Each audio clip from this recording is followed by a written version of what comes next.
Hey, this is Huck. If you want to watch this top three asshole keep doing esports content, subscribe to Thorin's YouTube channel. Right, this is going to be another episode of Reflections, and my guest for this one is going to be Kim Rom, who is an OG in esports, which obviously, like, unfortunately, the terms veteran, old school just mean nothing because, like, people can now say that if they've just been on for like 7 years or something, even though to us, like, you're still Johnny come lately. But when I say OG, I mean, like, legitimately was doing esports things in the late 90s, early 2000s, was working with teams, companies, etc. Right, one thing that is such an obscure detail, but you obviously low-key were proud of it because you did forcibly crowbar it into that SOA song, right? Which is about Counter-Strike, by the way, so it has nothing to do with this. Is you just had to reference in that like you were like a Doom champion or something in Denmark, right? So, come on, give me the story. Did you actually played competitive Doom back in the day? There was no such thing as competitive Doom, competitive Doom was very different than what we know today. It started as, I went to, we would call it data school in Danish. And this is like way back in the day, right? So we didn't really know what computers and so on were at the time, and the internet hadn't really become a big thing yet. So every Friday at this school for nerds, basically, we would have our own internal Doom competition. So in that regard, I always played competitive Doom. And then moved in with a friend who we had a local LAN set up as roommates in our apartment. And the only game that really catered to multiplayer in that environment at the time was Doom. So in that regard, I played a lot of Doom, but there wasn't like leagues and so on. That didn't exist yet. One thing I thought was an obvious thing we should kind of like thread throughout this interview is people now will think naively, because in esports is sort of tangential to, like, I'd say, like, the mainstream in regards that gaming is pretty ubiquitous, those terms like gaming culture and stuff, they also just mean nothing now. Like, gaming culture now, it's a bit like in like the 90s when some girl would just go like, oh, I'm such a nerd, I love Star Wars. It's like, what, the highest fucking grossing movies of all time? Like, hasn't everyone seen that? You'd think, if you're gonna flex being a nerd, you'd pick something obscure, right? So similarly, nowadays, being in a gamer means you play Fortnite or you play Minecraft, or maybe you just think Counter-Strike is somewhat hardcore, even though it's incredibly mainstream at this point in time in the esports context. So when the reason I bring this up is that answer you gave there is very, very typical, actually, of how a lot of the really OG people got into esports, which is back then, even just the logistics of have a good PC, have a connection to a network, maybe if you're lucky, get internet access. Like, basically, there was a very, very select amount of people who could even do that. Like, I noticed in the Nordic region, actually, it tended to be people who were like at a university, therefore they had the sick internet connection, you're on some internet backbone, or you get a job at a LAN cafe or something when they were still a thing, Like, what was it like back then? Because back then we're talking like a very, very kind of subculture niche, right?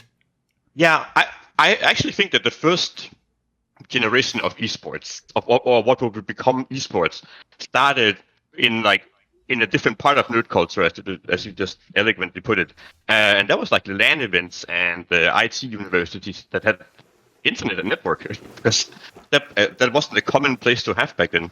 I think it was like, what was it? I think it was 19% of adults in Denmark had tried using the internet once in 96. Think about that number. Tried using it once. So I think at some point the demo scene, where all these nerds were hanging out, and the esports scene had a brief overlap at LAN events where there would be a demo scene competition and there would be a Counter-Strike tournament competition. But the two audiences were not compatible at all. Like, one of them liked to get up at 7 a.m. to loud demo scene music and be creative all day. And the other guys have to play a tournament that, due to the ineptitude of the organizers, would always last until 2, 3 a.m. at night. And they were not used to be waking up at 6 a.m. with loudspeakers when they had a tournament to play that same day. Like, it was just incompatible. But that's actually where I think why you saw that so much in the Nordic countries was actually because of Commodore 64 and Commodore Amiga. A lot of the people who didn't have a console but had a home computer that allowed them to, become engineers in their heads, basically, right, by putting pieces of things together, would go off to these schools. And that's where the culture, in my opinion, originates. No, it makes a lot of sense. I actually think that's one of the areas where maybe that in some ways is the genesis for what I'm talking about, like the alternate branch, which basically now is gaming, which is you have a console or you play a game that like everyone downloads. Like, it's incredibly simple. I always say this.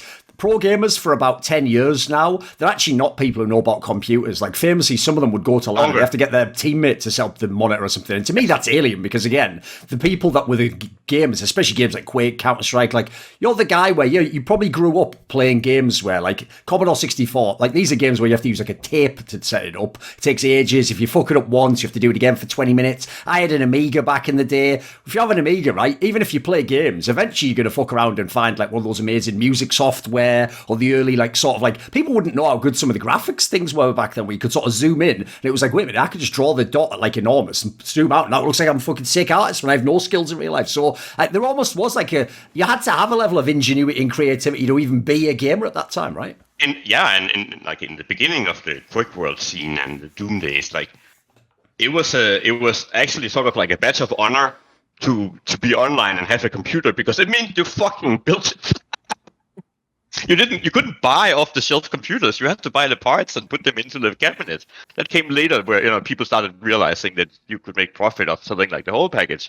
But in the beginning, and even if you could find those packages with they would have like the shittiest sound card, if any, at all, just like PC speaker sounds that were coming out and sounded awful, or there would be no operating system on them, or the graphics card would, be like a T-Thing 4000 or something that could maybe slow like a GIF picture.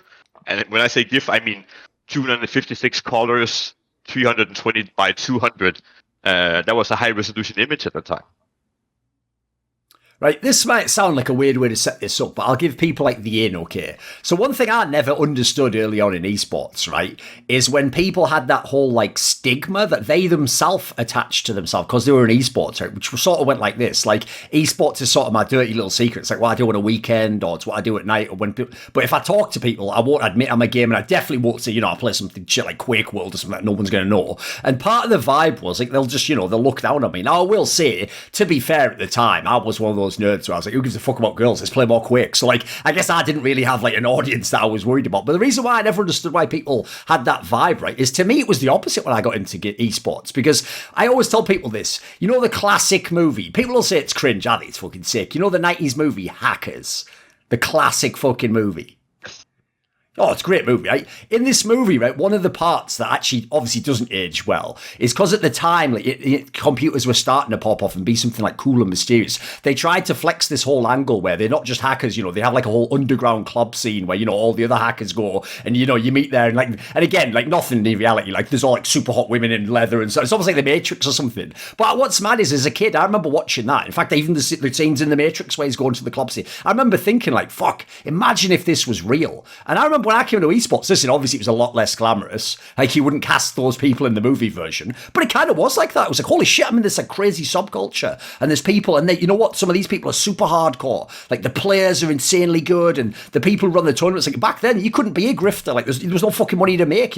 You had to just be some nutter who was just you running off pure passion or something. So, what was the scene like when you got into it? And obviously you were pretty early on. So, was there some vibe where like I have to be a part of this? I have to do some of these things, or these there aren't the things I want to see. I have to create them. It was actually the other way around. So I ran later in my career. I had built a gaming website for like the biggest internet company in Denmark just by random access. I was the guy who they hired for the job, and I'd been running it for about a year and was doing so. Nothing particularly amazing to write home about, but not bad either. And then I stumbled upon Counter-Strike. I fell completely in love with it. Went back to the office, convinced my genius programmer friend to also become super crazy about Counter-Strike, and then we built a Counter-Strike website as part of this mainstream games website, and we didn't know how to convince our bosses to do that because this was a like a Yahoo type company, so they were in the putting small flashy things on websites and sell it as advertising business. That's very incompatible with a Counter-Strike server back in like 2000, So we made a stat system.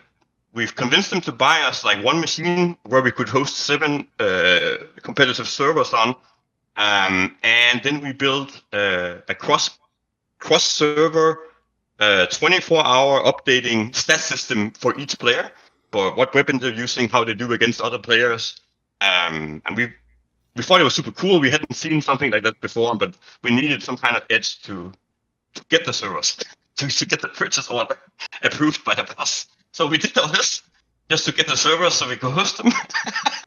And then that server list became like the single most popular thing for a couple of days, at least in Danish gaming, but for sure also on this platform. We had so much traffic from all over the world, and in the end, the player base settled to become this like relatively elite, high-skilled player base, because they obviously sought out the statistical analysis of their play, and you couldn't get that at the time. It didn't exist. Sure. And then I discovered that many of them lived in Copenhagen. I'm like, oh, I do too. Why don't we meet up in real life and see what that's like? So we started meeting up in my apartment and getting drunk and doing dumb things, and then that's how I got part of like the social scene. And it was that was the very beginning, at least in Denmark, for the Counter-Strike scene. To put in context for people who don't understand, because one of the things I'm so sick of hearing about in esports, right, is when Americans have to come up with their newest reason why they fucking suck at any esports game that the whole world plays, because it's just a fact at this point in time, isn't it? So what they do, right, is because they all have American exceptionalism drilled into them, there has to be an excuse, and it's always, right, something that they can't control, so they'll go with culture or something. So what they always say about, like, if you used to say, well, why is Sweden so much better when, the population is, like, infinitesimally small compared to America, they would always go with some angle like, oh, well, back over there, like, gaming's just accepted and everyone plays. And I always used to go, it's the other way around, you moron. Like, this is the context I'm going to give, right? So I just did an interview recently with a guy who was playing at the end of 1.6 and in CSGO, Peter, right, the Swedish player who was like, he was recently the coach in NIP, right? And in this interview, he points out that, like, for even at the end of 1.6 talks, so we're talking like the end of the 2000s going into the early 2010s, he's talking about how, he's making like €300 a month salary living in fucking Stockholm, Sweden, where he even says, because again, Americans are going to go, what? It's like, by the way, like he said there, like €2,000 is the average person's salary. So he said, if you made 300, like you can't even do anything there. You're just in your home, right? So in this context, if you go to the early 2000s, there's fuck all money in it. So at this point in time, right, basically, there's not really any money to be made. And you've got to kind of, like you're saying, you've got to have some side thing. You've got to have a job somewhere else. You've got to have something else that provides for you, right? Basically, if you start out in esports in the Nordic region, actually, you're doing it on nightmare mode financially. 100%. I did it in 2001, and it was from 2001 to 2003. I was the skinniest chemotherapy-looking version of myself that I have, and hopefully ever will be. Holy shit! I didn't eat anything for like 2 years. I didn't pay rent one time on time. That was brutal. When you had this team, obviously it's now a legendary team, Spirit of Amiga, which is the first big Danish team, etc. Right? Give me some thoughts on this, because I know, like, the thing with that team was, like, you were behind it, but at the time no one knew who run these teams or who was the team organizer or whatever. Like, there wasn't a thing back then. There wasn't managers or whatever. It was mainly just the players. So mainly the obvious famous player was Crash Jack, the captain, and then that in itself led to some disputes later on. There was the breaking of the team, etc. Give us some thoughts. The genesis of this team. What was the point of it? Was it really just like a lot of the teams? Was it just mates starting out? Did you actually know we were going to be competitive and we're going to try and sort of advance towards the early pro scene? Yes. I think it started out, probably, significantly more unserious, but with that goal in mind, though. Like, the approach to it was not structured or, like, particularly strategic. They were just having fun playing the game. But it was a group of people that were from a local internet cafe in Odense, Denmark. And they were actually playing against the rival internet cafe in that city. The city was just big enough to sustain financially 2 internet cafes. So of course they had rival teams that would play against each other, right? So the owners became invested in this because, fuck the competition. And here we can, get someone to shoot them in the fucking head. Like, it's a good feeling as a business owner to see that happen to a competitor. And that's actually how a lot of those teams started. So I started that way. Over time it then grew, but there was always a goal of winning, both because Counter-Strike is, a game about winning, but also as a team spirit. I think the team relatively quickly went from just having the locals on the cafe that were good to also finding people in the, I think the point was that it started with a competitive mindset.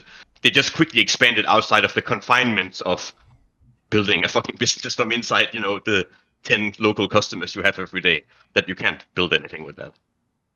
Since obviously the name of the team, we have to address that, right? Because as you mentioned earlier, I'll actually just quickly explain for people who don't know. When he said the demo scene, right, what's going to be confusing about that is, because it's actually a thing that's a throwback. You can still see it at DreamHack, I noticed. The demo scene basically is like a programming challenge where you can only fit a certain amount of size, right? And so what you have to do is you have to make that as crazy as you can, because it's only like, I don't even know how much, like 64K or something stupid. So it's a ridiculously small amount, because the idea is, it's like that famous quote, is it necessity is the mother of invention. And what you find is, over the years, people just get more and more ridiculous with, like, fucking some like compression technique or algorithm, and basically they can just do absurd things in terms of like how actually amazing it looks. And from this, famously, one of the things they would do was music was a big part of it, because the Amiga famously had a fucking amazing chipset in it compared to like any of those dog shit consoles, etc. And so back in the day, now I didn't know about any of that demo scene shit, but the reason I knew about this is, listen, I think the statute of limitations might have passed now. I was fucking cracking all them games on the Amiga. That's the reason why I had an Amiga, mate. I was poor in the Northeast. Games are free if you know what you're doing. So when you play the cracked game, of course, the person who cracked it, that just means they basically made it for free for you. What they do is they always slap, like as though they were like super hackers, they slap their fucking logo over, and they always put some straight fire chip tune on there. Usually it's the classic ones, fucking Mactone or something, all the best ones, And basically, like, if you were in this era, because in your brain, when that music starts, it's like, shit, I'm going to get to play the game now. Oh, fuck, I've got this game for free. It actually has warped my brain, because I have those tracks, for example, on like my fucking music player now. Like I've had one time where, just for hilarity, one time, by pure coincidence, I was listening to like a fucking, like an iTunes or whatever, like iPod, and someone did one say, what are you listening to? And I was like, I didn't even explain it. I just gave them one earbud, and they were like, what the fuck is that? And I was like, believe it or not, that's actually really sick music. It's just, I understand that the palette you have to have for it is really obscure. So what I'm saying here is, right, if you were like an Amiga gamer, it almost was like some sort of fucked up identity at the time, because it's such a niche thing to be into. So why call the team this? Because I think it's actually one of the sickest names of all time, mate. Maybe it's just me being a boomer, but I always thought that was a great name, because the idea of being the spirit of Amiga, go explain it to me. Why have that name? So the guys back then chose it. I didn't do it. Pure coincidence that I was just a demo scene guy who ended up with the brand in my hands. No, I think it was Krasek and Bollemilk, which means screw milk in Danish. I think it was those guys who came up with the name, and that was specifically because I just fucking loved playing Amiga as a kid. I later, when I was the brand manager, tried to infuse my demo scene DNA into it, so I made our logo into like the workbench disc from Amiga. Yes. And I took my favorite SID tuner of all times and added it to a website to increase the number of daily visits to the website. I bet people clicked it loads and refreshed it loads just to listen to that track. Oh, right? yes. So back then there were no like analytics tools to measure how much traffic you had on your webpage. If you had a hit a day, you were generally pretty happy with it. So no one has had invented tools for that. One of the first ones was called charge.dk, and what you did was to install like a little script button that would real time show, there was 2 other people visiting this site right now. But what it would really do is like then made a ranking list of websites in different categories you could then go to. Right. And I went to the gaming category with my SOA page, looked at it, and like, okay, I want to dominate this category. I built a brand by dominating this category. This is where it starts. So what can I do? And I'm like, okay, I converted this mod file to MP3, made a looping player on the website, and then, a week after we had won the gaming category, and we stayed there for a while. Right, when you're trying to do all these things, as you say, like some of these things is like, is there even a way to do that? Sometimes you have to invent a way, you have to find some nerd who can do it for you. When it comes to the actual having a team side, and now you go into tournaments, etc., and obviously the classic one is if you want to go to the World Championships in America, like back then, that ain't cheap to get the flights over there, hotels, like this all costs money. So how do you even do that back in the day? I mean, I think of times in the 2000s when people had trouble even getting basic sponsorship. So what was the deal there? What was the hustle to get those, to get that funded, basically? Well, there were different ways to get them funded. The first one, our trip to Dallas as SOA in 2001, was because we had won a tournament that was held by UB Games, which was the website that I started in Denmark. So we built this Counter-Strike session, right, and it became super popular. After I left to become the manager of SOA, UB on their own decided to start this tournament, and the prize would be these 5 tickets to Dallas, and that was it. Like, if there hadn't been a tournament, we wouldn't have gone there. If we get to it later, I can tell you what I did with Xplayn and why I applied my experience as a manager there into the first thing I did was to find the means for me to send Danish teams to tournaments. That was the first thing I did, because that's all content starts with you being able to go and shoot people in the head. Right, one thing that I found very unusual is I actually noticed this early on in Counter-Strike, which is, I'll give you a very quick backstory, right? So everyone knows the early Swedish teams that were amazing with like Potty and Heaton and these players, right? They largely basically succeeded just off having some of the best players. And if anything, it's actually been a hallmark of Swedish Counter-Strike. A lot of the greatest teams in Sweden, it's like you get a bunch of the great players and it's almost like you're supposed to just go, well, you know what you're doing, I know what I'm doing, shut up and fucking do it. And then you just go and play the game. Like, famously, there was some comms got leaked from like the Fnatic team in 2015, and like the joke is they're barely speaking, mate. Like, they're not making all these calls, they're not calling, they're just playing, and then they just expect that the other one knows what he's doing. Now, the reason why this is interesting is that hallmark on the one hand exists, but Danish teams always were about like tactics and like, this is my role and all this kind of, and the reason why I wanted to bring this up, right, is people love to lump all the Nordic countries together as some like, homogenous mass, but essentially this is a free chance to potentially, I don't know, talk shit or explain the differences for me, right? Why is there such a stark difference in that sense between Swedish culture and Danish culture? Because it's the same now in Counter-Strike, by the way. The best Danish teams, like Astralis, that's all tactics and this way of thinking and formalizing things. And the Swedish way still is like, we need the right mix of players and they're supposed to just gel. And why would the two countries have such a kind of contrast, do you think? That's a joke. How can you tell if a Swedish person is an introvert? I don't know. He's looking at his own shoes when he's talking to you. How can you tell if a Swedish person is an extrovert? He's looking at your shoes. Right, there we go. Okay. So, like, all the social awkwardness and sort of like introvertism that I think was a significant part of most personalities in gaming and esports when it started out. Hence all the thing about not getting laid, because it was really hard to get laid. Not necessarily because you were a computer player, but because it was socially awkward that, women went, okay, I can get wet somewhere else. That's it. Like, I think there was a lot of social awkwardness, and then I think there was one psychological reason for it. If you lived in Sweden, you just had ping 5 because of your 100 megabit whatever bullshit thing that you could get. Right. That's the only place in the world where like everyone else had ping 50. So if you wanted to win, fucking had to work for it. Like, no one gave away the victory, especially not fucking Sweden. So if you wanted to win, then everything you could take. Absolutely. Communication was key. That even makes me think of something, actually, because actually when I think of like the early Danish teams, like yours especially, it also was like, even though you were nerds, so you're going to spend some time at the PC, there was also actually a social component to it. Like, for example, famously, like, you would be going out and having beers after the tournament or whatever. Whereas actually, the famous thing about the Swedes was it was no joke. They would just have like, a fucking Diet Coke, some water, and then go to sleep at 10 p.m. for the tournament the next day, wouldn't they? Yeah.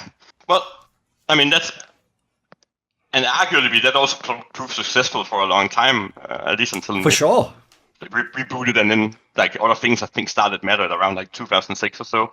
I don't know, man. Like, the social component was like when you have 5 players who spent, and back then, like practice was like 4 to 8 hours on most days of the week. They maybe had 1 or 2 off. Think about this, Thorin. Like, we're talking about a hobby that you do that is sort of like culturally stigmatized from most of the world. When you talk about competitive gaming back then, people were thinking they play Mario for money. Like, the visualization didn't exist in people's heads because they hadn't seen it yet. So how could they accurately imagine this thing that you were doing, right? So when you do that for so long, and you're not fighting for the money, you're playing because you want to win. Yeah, the money would be nice, but fucking playing because you want to win, and you put so much of yourself into it.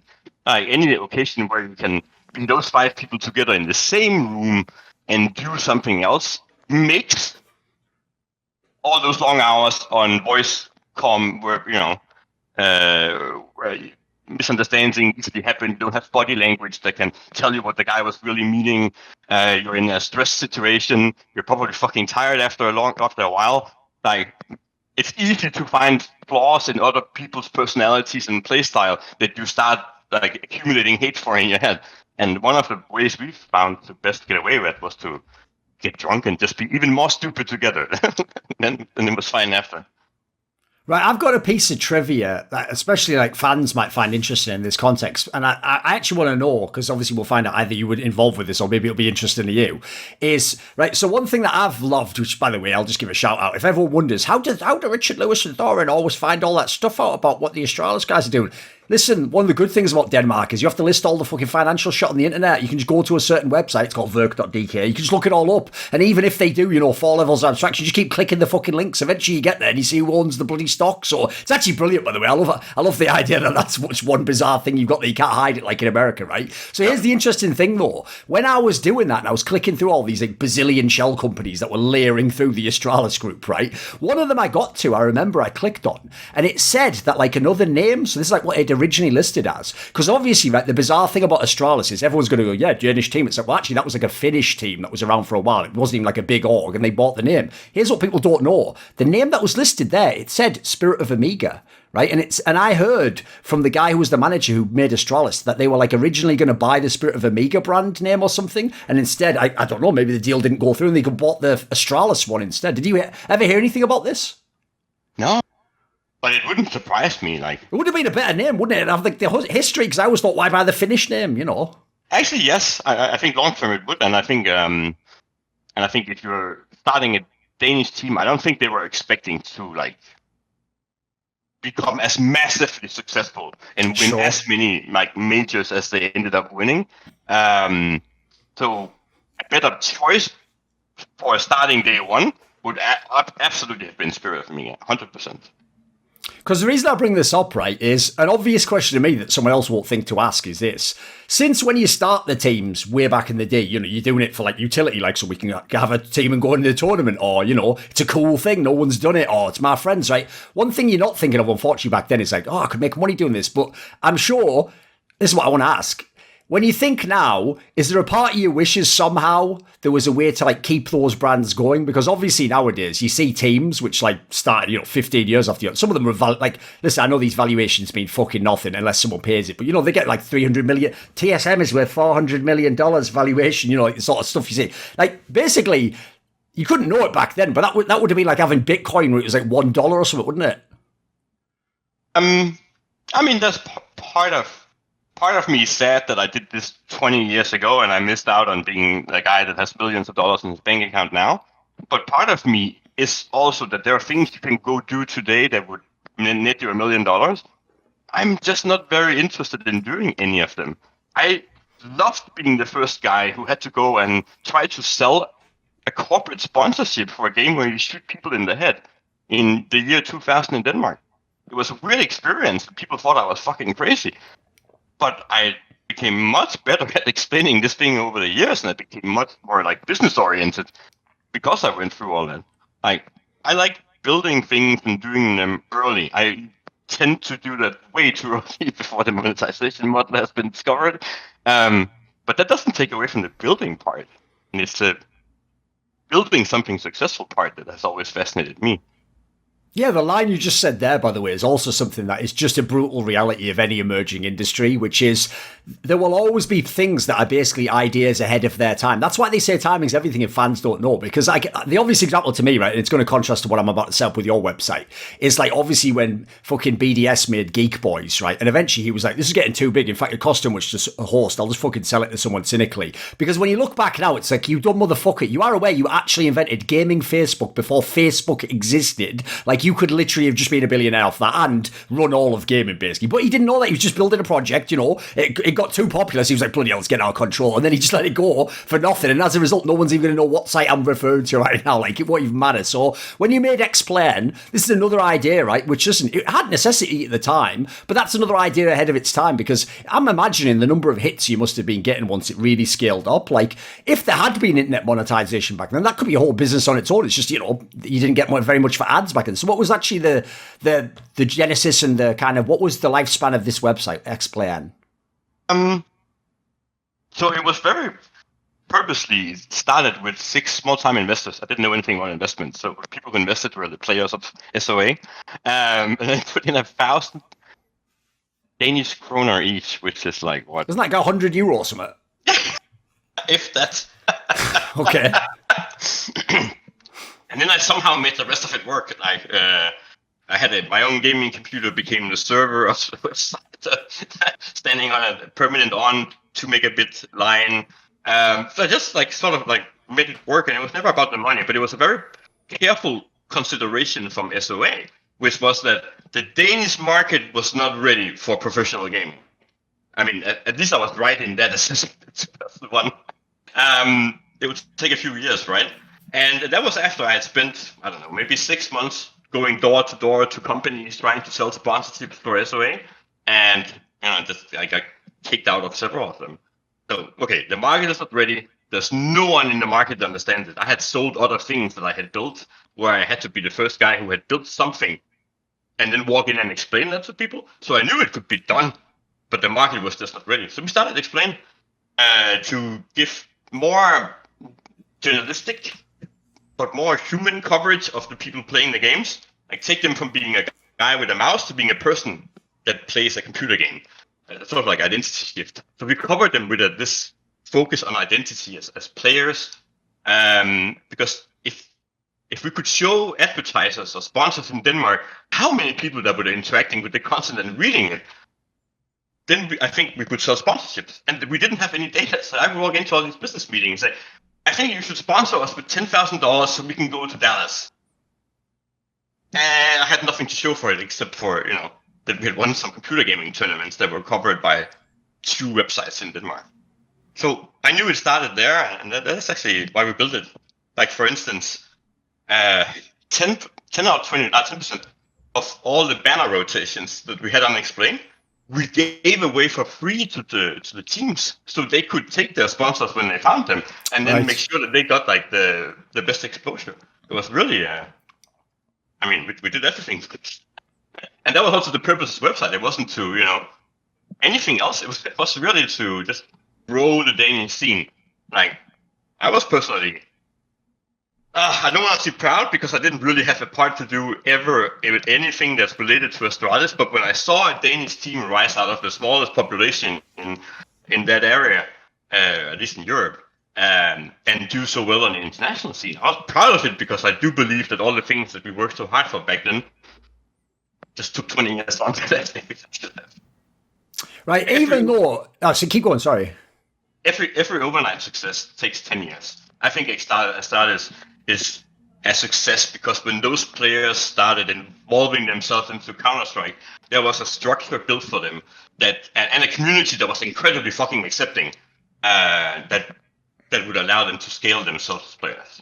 I think that's one of the key successes by having 5 Danish players on a team that win.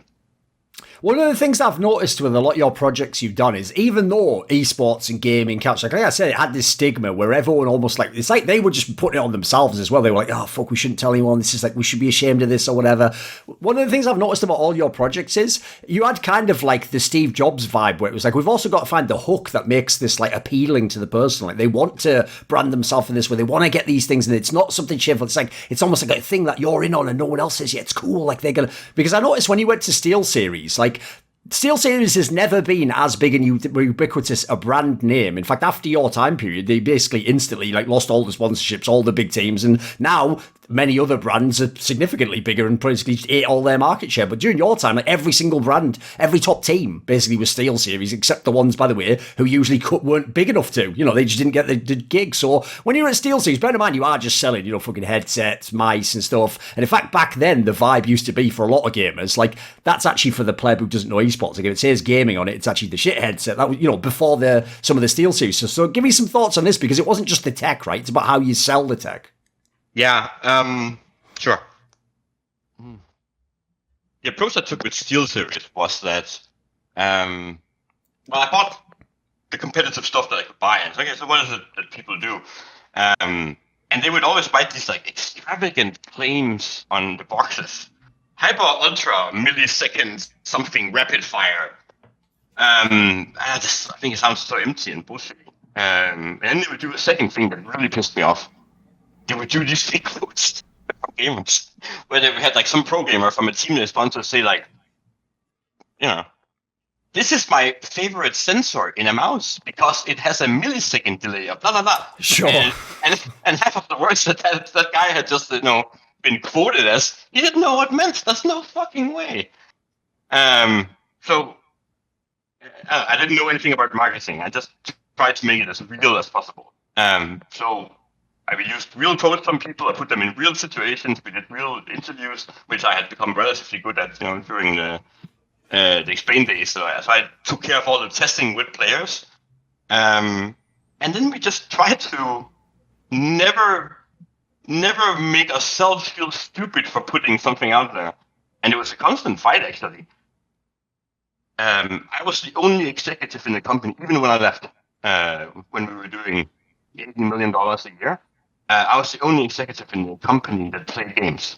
Do you know how difficult it is to convince people who have no idea about the language that's being used in an online culture that they're not a part of, that I'm right and that this sentence is the one that will solve, the problem of like selling something, making us look not cool, making us not look too this like this.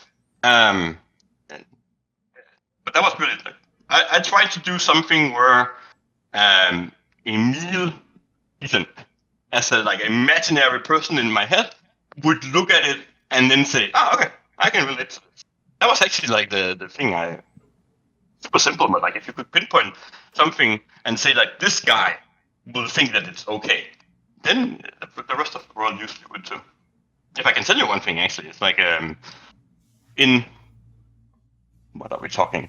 In 2012, 2013, when we sold part of SteelSeries and most of us cashed out on our stock options, the reason why the investment company had decided to go for SteelSeries compared to all the other options out in the market, and there were plenty of players at the time, was because they had done this brand survey report between all the brands and see how people rated them, what keywords came up when they spoke about them, what associations, Right. and there were two words on the SteelSeries brand thing that didn't appear in the other ones, and it was cool and funny. And I was like, yes, okay, it works. This thing actually works. It didn't. Like, everyone else had like price, quality, customer support, and so on. But cool and funny was part of what people associated SteelSeries with. I don't know if that's the case today, but back then, I felt like that was a crowning achievement of all my work.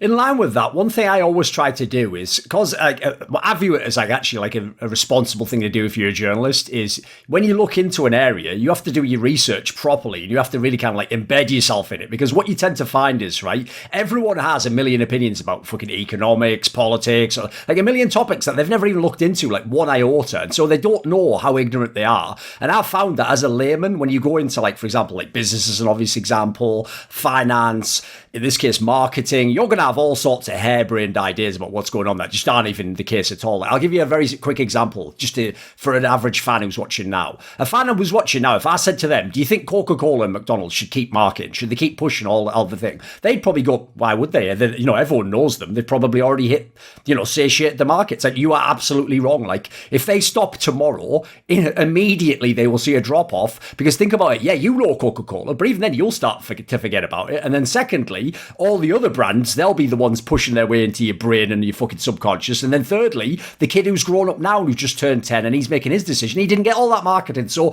one thing you don't know is the biggest brands need the most marketing. They have to keep that bloody gas pedal to the floor the whole time. So what I'm asking now is this, right? As I say, if you go to the early 2010s, basically every big European esports org was sponsored by Steelseries. And in fact, that made up an enormous part of their budget of what allowed them to run as businesses at the time. Like, they needed the money that you get from the monthly retainer or whatever it would be, the partnerships, right? How does a brand like that go from literally the brand in gaming to they're kind of a bit player at times now, I feel like. So how does that happen?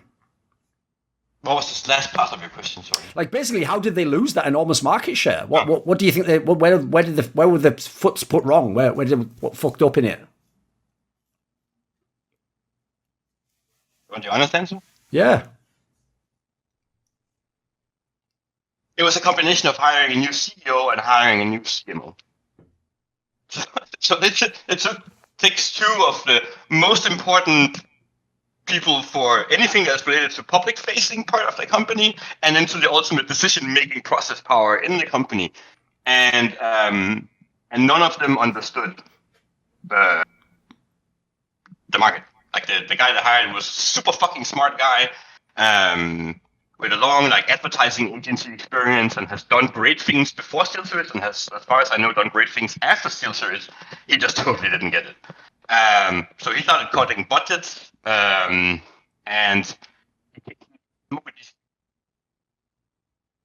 American ways of doing advertising, where he did a replica of the Coke versus Pepsi blind test, where he put headsets on people, and then they would publish that to their audience. And why are you advertising yourself to the audience you already have on social media? They already know you. That's why they follow you. What are you trying to get out of this? There was no purpose behind it. He was just thinking it would be funny. And, I think that didn't work. Then they hired new CEO. And I think after the CMO guy. And the new CEO came in, and he had worked at Logitech before. So I'll give you my opinion about it through a conversation with him. And I'm paraphrasing directly. In 2014, OnGamers was starting to look a little shaky. I didn't really know if I had a future in that company, since I just kept having to deal with scandals, and the community seemed to be turning against it from a perception perspective at least. So I was like, okay. I got a call from the founder of Steelseries. We're still great friends today. And he's like, hey, marketing isn't going super well. If I could make it work, would you be interested in coming back? Would you have some demands? And I was like, yeah, I'm not moving back to Chicago, but if I could stay here in San Francisco, I would maybe consider it. Well, I just hired a new CEO. He's in San Francisco. And so we ended up having dinner that day. I didn't know anything about this guy, right? I'm just sitting there having dinner with him. We're talking about Steelseries, my experiences with it, how I view marketing, which fundamentally is that I don't think I know marketing. I just know what doesn't look stupid, and I try to do these things. And then in the end, he goes like, who would you be most afraid of now? And I say, as honestly as I can, Logitech. I was always afraid that when I was doing the Steelseries marketing, that Logitech would wake up and realize what they had to deal with. They already had the best mice, etc., right? Oh, they already had the best product. They had the best hardware quality. They just didn't do esports. Yeah. They had the best supporting, positive support. If you had a mouse that broke 5 years after your warranty expired, you would just get a new one. On every account, Logitech would eradicate Steelseries positioning as sort of like the nerdy, sciencey German engineering quality guy in the market, because they did all the things that I had chosen Steelseries. They just did them better.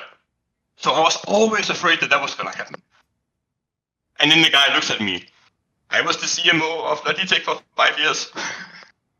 Jesus. That's it, isn't it? Yeah, you're done already. I was like, okay, so I guess I won't be going to Steelseries. But anyway, that's my. I think, and when you hire a CEO that has like extensive marketing background, they typically think that while they're also the CEO of that company, that they can also make all the marketing decisions. Right. So I think that's what you're seeing now. I think you're seeing a company that's like reached a scale where they have some people involved that have a less practical approach and more of like a weird business theory approach to certain things. And I'm not sure that works yet. I don't know the business theory. I'm not educated, but like from what I can see, it's when you have a marketing program, when you make a mandate in your company that all marketing programs have to pay for themselves when you do them. Like the first 5 years of my tenure in Steelseries as CMO, you know what my advertising budget was? Can't be much. Zero. I thought the money was much better invested in esports, because we were getting outspent in all other categories of marketing and advertising anyway. Most of the companies we were fighting against had, like America as our home base, and we had Denmark as our home base. So while and you always have a stronger retail presence in your home base. So we had an economy of 5 million people that would fuel our growth versus, people from any other country in the whole fucking world that has computer technology available that has more people. And so they would just have a bigger footprint in their local retail and have more war chests to go fight with. So we had to be smart and come up with something. And the only thing that the competitors hadn't really figured out, it was luckily the only thing that I knew really well, which was esports. So that's how that worked out. When GameSpot, which was the site which obviously CBSi was doing, and then they sort of because they hired Slasher and a couple of other people, and then they sort of slowly got ready to do OnGamers, which was the branded esports site. Again, same people brought over, but then new people brought in, like you were brought in to lead it, I was brought in as a staff, etc. Right? When Slasher already had the vision for that, basically, why don't you just hire a whole bunch of people? Because, he was correct. Basically, what the people like CBSi didn't understand at the time was, so you guys are killing yourselves, basically after already 2 .com bubble type bursting scenarios where you can't get any bloody hits anymore because no one goes to websites just on their own, or if they do, the writers are all garbage, they're not people known in the scene. It's like, why don't you just hire these guys who essentially, they already do their own marketing, the hit stuff gets the hits, and they're known in these scenes. Basically, if you just hire these people, it's it's guaranteed you're going to get the hits you need, right? And I remember even, the numbers that were being pitched to them, you could give them the fucking the bear case, and they would be like, oh, this is pretty good actually, you guys are so out of touch. So, but I remember when he said this, you have to wait to get hired, we have to get the head person in place first, and I remember some of the shortlist, right? And the shortlist of people on this list was I think BDS was on there, the guy obviously from SK and all those sites back in the day. I believe Carmack at one point was on there. I know everyone thinks, oh, it's loyalty. Yes, that fucking isn't, when he might get a few $100,000 and get the fuck out of Poland. I'll tell you that right now. And by the way, you can imagine when I heard that, I thought I was going to join this project Carmack might be the boss. Fuck my life, I'm out then, see you. So luckily that didn't happen, believe it or not. You were actually sort of a fucking merciful option in that regard. I just didn't know you that well. So then I heard you got hired, right? So I just knew you got Steelseries and obviously the CS stuff. What was the gig on this one? Because it sounded to me again there's no way the CBSi people knew esports. There's no way they knew this space. So I'm guessing if all these candidates are there, right, it must be one of those ones where it's whoever did best when they were in the room, right? It's whoever went into the interview and somehow caught their attention, made them think you could lead the project. Have you got a story in this sense? I do, but I feel like I'm throwing some people under the bus, maybe. I went through several rounds of job interviews, and some of them in really good shape as a human being, and some of them as a person who got people drunk with a bar tab for a company to become friends with them, so I was in rough shape for a couple of them. For the ones where I was in rough shape, and I feel fuck, I'm gonna this up now. I just didn't say a lot. I was just sitting there and be quiet and listen to people. And if you do that and you do it with well-meaning intentions, and okay, that's interesting. People have a tendency to talk way more than they should. So I escaped from some of those interviews without speaking too much. There was no way I should have gotten the job. I'd been there for, I think, a week or something. And my boss at the time, the guy who had hired me, said like, yeah, it's like I knew I had to have someone who knew esports, because I went to one of the MLT tournaments, and I'm telling you, the first day I'm sitting having dinner, it's 6 o'clock, and some guy runs over from the outside, completely naked, rubs his junk against the windows, and shouts something, and then runs off again. That would never happen in normal sport. Like, what you didn't know, that was me done that thing. Like, blackout drunk. So, there was no way that CBS should have hired me. I'm still surprised that they did, to be honest with you. Can I ask about that then? Because I know that that's one thing, for obvious reasons, that like when Richard has his beef with you, which you might address like in terms of the actual work side, I know that's one thing he's always like intimated at, which is basically like you had a pretty wild like extracurricular party life, is what the kind euphemism way to say it. Like at the same time you were trying to run, in theory, like an enormous site on the internet making millions of hits, and we were trying to scale it to, one day you would hope it would make millions in revenue and all the rest of that jazz if it all worked out. But at the same time, when you run these flights and go to different conventions, there was a lot of partying as well, right? Absolutely. I love partying. Like, that was a significant part of it. I don't think, I think a certain percentage of the deals and the reason why you saw Steelseries as many places as you did was because I was pretty good at forming personal relationships with people. I'm an introvert. I'm a heavy introvert. It's become worse over the years, but even back then I was actually 100 times more comfortable just sitting alone in my hotel room than I was going out to meet people. But I found out that if I spiced it up with everything from drugs, sex, and alcohol in copious amounts, I became much better at doing my job thing. So yeah, absolutely, that happened. He's not wrong about that. I'm happy to admit that. I don't really have anything to hide on that part. That actually sounds then, in a more serious note, like it must actually made it very hard to navigate that space thing. Because what you are, like, famously, it's artists often think this. They actually think, even though in reality it appears that actually they're using the drugs to sort of like self-medicate how fucked up they are, they think that the drugs are what let them have the creativity, I expanded my mind and all that stuff. Like, so I know a lot of them are really scared if they give up, like, oh, well, I'll not be able to write music anymore, well, I'll not be able to paint anymore. And obviously, like, a lot of them find, oh, you can. It's like, I'd connected two things in my brain in a toxic relationship that I didn't have to be there. But in your case, like, it sounds like because it was almost your technique, like I bet it's pretty difficult to ever even consider giving that up. No, not really. I feel like it served a purpose. Like if I would be somewhere like at home, I don't get drunk sitting alone at home. Like for a while, I lived in Copenhagen. I was in Steelseries for 8 years. I lived in different cities and different countries. But for a while, I had moved back to Copenhagen. I was there for about a year. I just almost normally went out and partied. That was something that was really associated with traveling for me, and I was like relatively fine with that. Right, obviously, in a second we'll get to some stuff that might add context to this, but I'm just going to ask you a ridiculous question, because people in 2021 watching this interview are going to be like, why would he ask that question of all people? But this is a mad question, mate.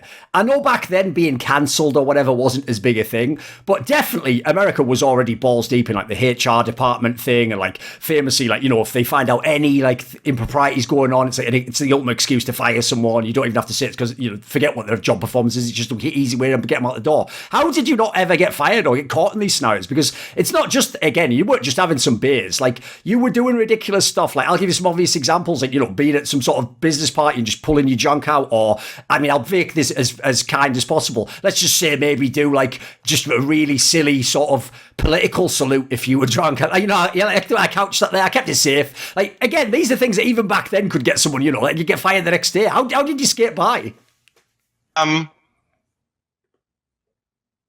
Well, when we had company parties in Steelseries, all the stuff that I did, several people did. We had just somehow managed to find a really solid team of people that had two things going for them. They worked really fucking hard. Like, they would sit down and strap in until the thing was ready. So we accomplished things that should have been impossible for all of us to do. And then we fucking lose. Work hard, play hard. That has always been like sort of like our philosophy in life. And I came from before that for this internet startup, first profitable internet company in Denmark. Can you imagine what the culture was like there too? Same thing, right? There was all these engineers and technorists working their asses off to make things work and invent new things. But then when we partied, There was no limit on the credit card. You could just do whatever the fuck you want. And I've always that was my childhood. I grew up like that. Like every company I worked at up until CBS, that was an adult company, had that party mentality. So, yeah, I got away with some things sometimes that I sometimes have questioned if I should have been able to get away with. But I think it's because by then, in the same way that I hate to do the comparison, but in the same way that Trump could get away with doing the most fucking asinine things because he was just Trump. So are you going to get mad about this, or are you going to wait until tomorrow when like the next thing happens that's going to be worse? There's also an entertainment factor in it. I think that I kind of skated along those same lines. And I was never like dramatically evil to anyone. That was never my purpose. I was always trying to be funny and the class clown. I think people, even when they are social justice warriors and worship cancel culture as a god, can see when they're there in the room at least, has good intentions with what he's doing. Be a class clown and get away with it. On these lines, actually, because you make me think of something there, which is in esports, one thing we've had this ridiculous, I wouldn't even say debate, what happens is people just cycle the same lazy polemic topics, like, should you have to work all the time, or should people just have that healthy work-life balance? And first of all, the reason I say they're not really like real discussions, they're not like a real public discourse, it's just people giving like the most inane thought that they've heard from someone else that just popped in their brain today. And it never becomes a discussion, because all it degenerates into, basically, is like rephrase that as how you would imagine a fantasy world like this world. How should that be? I always say, whenever people say the word should in those contexts, it's like, you may as well be just talking about Narnia at this point in time. Like, I talk about how things are. And then when they go, this is how you know they're trapped in that mindset, dude. Because when you tell them, yeah, but actually it was like this, and, you know, you had to do things this way, they go, so you think it should be? And I didn't say anything about that. Like, I just said it was that way, you know. It's fucking irrelevant how I think it should be, mate. I could think all sorts of things. I'm telling you how it is. So one thing I've noticed, basically, that a lot of the modern crowd, it really worries me about the modern generation in this regard, is they do have a weird entitlement to the notion. I thought that might sound weird, to like, I should be able to be as successful as possible, but I should be able to have this perfect life balance. No one should ever make demands of me. I should essentially be encouraged, nurtured. Like, listen, it all sounds great in a utopia, but I have to say, when I read that like really good Steve Jobs biography that was put out a few years back, right? When you read it, I can tell what type of person you are. If you read it and you go, that's horrifying, I can't believe what a monster he was, what an abusive individual, you know, he was pushing people. Because when I look at it, I'm like, listen, there's definitely some fucked up angles, and then if you catch him on his worst, yeah, but it was really horrible. But I'll tell you what else. There's a reason why people who worked directly under him are like, listen, it was the worst years of my life, but I've also never accomplished anything in my life that comes anywhere close to that. And I thought the things we did were impossible until we did them. And to me, I can fuck with that vibe so hard, because in my opinion, to make anything great, it is like, it's almost obsession. It's unhealthy. And it has to be like, I'm sure there are people who get very successful by doing some things from 8 to 4 and then go home. And they have a safe life. I've never been a fan of it. I've never been able to conform to that. I have a hard time just working on other people's ideas. Like, not because I have to come up with them, but if I come in too late to an idea or a concept, I might not understand it fully. And then, you know, like I worked for Steelseries for 8 years, and it wasn't until like a year in that I felt like, okay, I got it. Now I know what to do now. Now I get it. And that was only because they didn't have any product text for their marketing text for their products. And I had built a new website for them. So I took the products home and then wrote the marketing text. Here's what a mousepad does. Here's what the headset does. You know, so we could put it on the website. And then that was sort of like an automatic process. I can't remember why I started on this story. I'm sorry. It's all right. But working it's about hard accomplishing difficult things. The working hard thing is therapeutic for me. I love it. Like, I know it sounds stupid, but like, you know, I remember back in the day in the computer scene on Commodore 64 and Commodore Amiga, when we called like PBS systems or bulletin board systems where you could write messages, like the precursor to the internet, right? And one of the biggest nerd stigmas you could get on yourself if you had posted anything on New Year's Eve or Christmas Eve, so other people right. Oh, what a nerd! He's using his computer on Christmas Eve. can you imagine a Christmas now without your computer? I'm asking, I think if you're into something, then let it swallow you, because if you're not fucking obsessed with it to a certain point, then how can it bring out the best in you, and how can you bring out the best in it? And for Apple and for every other company that has been built by a giant asshole, that's okay. Like, people don't have to work there; they can just go somewhere else. Sure. And yes, some of them will say that it was the worst period of their life to work on projects in that company. I bet you that half of them will also say it was the best period of their life because you got much out of them. I was not a pleasant guy to work for in Steelseries. My public persona and my behind-the-scenes persona was very different. But I had a discussion with some of the guys. Every second year, 5 of us from Steelseries get together and on a yacht, and we go cruising, and barbecue, and just have a good time at the founder's place in France. And one of the guys who worked for me on Xplayn and worked for me on Steelseries, and he's still working there, by the way. We had like a heart-to-heart, and he goes like, well, one of the things that I always liked about you was that no one was afraid of working hard because they knew that you worked harder. We got a lot of inspiration and energy from that. And I was like, oh, I never thought about that. But that actually makes sense, that because I can tell you now with my current age, and I have some health problems, when I'm working on a project, I no longer have that energy to be the driver, to be the guy in the front seat. When you do marches in the military, there's a what's the word I'm looking for? There's a problem. You're seen as a lesser person or lesser soldier of caliber. If what you do on these marches is just that you go behind someone and stare into his backpack, completely tune out, and then just walk. Everyone can walk 10 miles with a heavy backpack if they tune out completely and just look at one point. But if you don't take the lead and carry the rest of the herd, and that's the hard part of marching, then you're considered lesser. And I think a leadership is the same thing. If you want to be a leader, you have to fucking own it, show it, don't tell it. Show it.